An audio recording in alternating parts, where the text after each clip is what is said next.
Welcome back, everyone, and I'm here again with SBR Contributor Jordan Sharp, and today we're going to be looking at how those odds have been acting up for the game between the Cleveland Browns and the Jacksonville Jaguars. How you doing today, Jordan? Doing good, Dax. Thanks, buddy. All right, my man. So the Browns have been quite a surprise this season, and BOL actually opened them up favoring as road team favorites at -3 points. Now that line since then has moved all the way up to -5.5 as we find them at the majority of the books. And it's not much of a surprise, especially after their most recent win against the Steelers. Now, right now, they are the 10th best offense in the league, but they're not so lucky on the defensive side of it as they ranked as the number 29th overall. And as for the Jaguars, well, they're up to their regular season stuff, going a very expected 0-6 and practically being the worst team on offense and defense. Slightly better on the defensive side of it as they're not ranked dead last. Anyways, Jordan, I think that this line actually found a home at -5.5, but what do you think?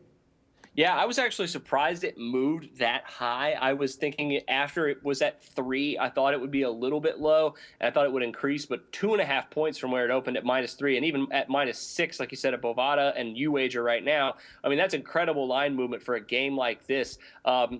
Dare I say, have the Cleveland Browns become America's team? Because everybody just seems to be jumping on them and saying that they knew they were good, and this is even without Johnny Manziel. So I mean, imagine the attention they would be getting if he was running this show right now. So anyway, I digress a little bit. I think you're right. I think this line has probably found a home. There are, like I said, some books trickling upward, but you have to think at least at some point Jacksonville is going to get some action here, taking points, that many points in on the money line. Because, I mean, let's be honest, Jacksonville may stink, but at least they're playing some of these games and staying competitive at least a little bit in a few of them. And Blake Bortles, even though he's a rookie, has been looking better every single week, which is what you're going to look from him. He doesn't have many options. Obviously, in the run game, no options.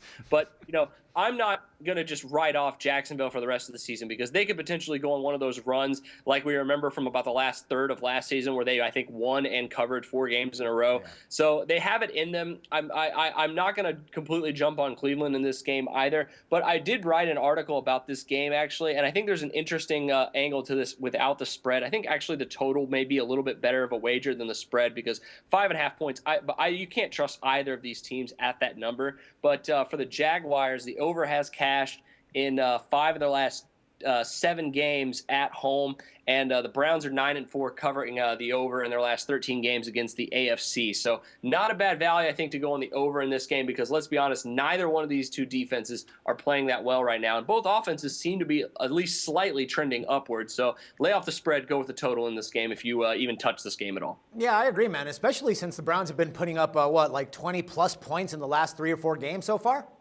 Yeah, the Browns, I mean, their offense is probably one of the more pleasant surprises in the entire league right now, maybe outside, dare I say, America's old team, the Dallas Cowboys, playing so well.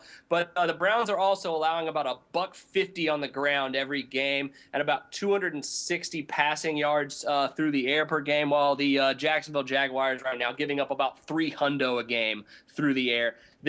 I would bet that this is a high-scoring game pretty well. I think this is what's actually one of my better plays of the week. Yeah, I think we can see a lot of points being posted up on this one. Now, one question that I have for you: when is Josh Gordon coming back?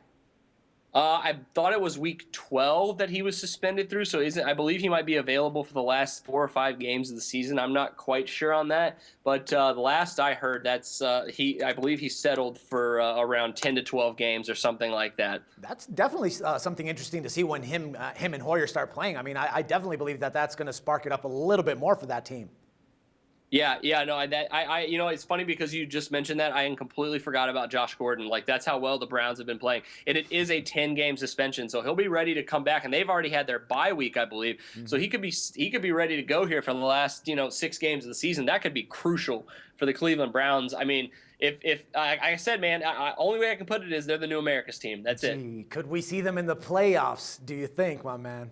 The AFC North is up for anybody's game right now. Nobody seems to want to take hold of that division. The Cincinnati Bengals have injury concerns right now with AJ Green. The Steelers, God knows what's going on with the Steelers right now. And even though the Ravens, are playing well and are probably, I'd say the favorite to win that division right now, the AFC wildcard picture still is wide open. I'd love to see them get to the playoffs, man. They're definitely going to shake things up. Anyway, Jordan, my man, it's a pleasure talking football with you, and I look forward to doing it again soon, man. All right, thanks, Dax. No problem. And for SBR Picks, this is Dax Floyd. The SBR network offers free sports picks and game breakdowns, big money free betting contests year-round, a real-time Vegas-style odds monitoring service, and much more. So come see for yourself. To stay updated on SBR news and promotions, follow us on Twitter, Facebook, and Google+, and do be sure to subscribe to the Sportsbook Review YouTube channel to catch all our daily sports shows.